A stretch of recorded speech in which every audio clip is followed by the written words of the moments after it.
Business strategy or business level strategy refers to the approach a firm or business unit takes to competing in its industry to attract customers, create and capture value, and achieve competitive advantage. A firm takes many actions to implement its strategy, but these actions should be a part of a coherent overarching identity or goal that is accomplished, that if accomplished will lead to a sustainable competitive advantage. This overarching identity is its business strategy, and it can be summarized in one sentence.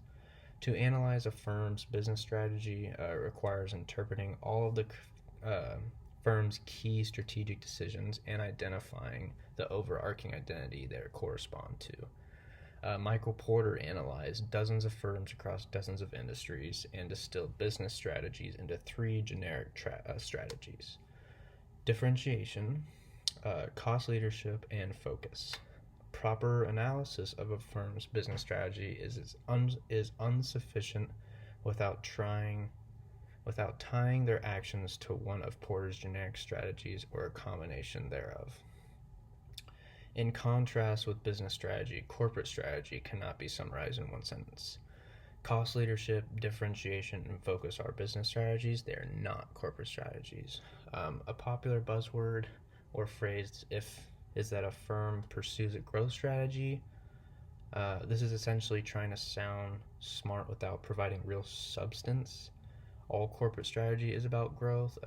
It is the set of decisions made by executives to determine what the company sells, where it sells, and how it sells is produced. To analyze a firm's corporate strategy, three facets of their approach must be described. First, the vertical integration decisions of the firm must be identified. What does the firm make itself? What does it purchase from suppliers? Does the firm sell directly to end users, or does it sell to intermediaries that then modify the product and or sell to the next consumers down the line? Secondly, the diversification of the firm must be identified.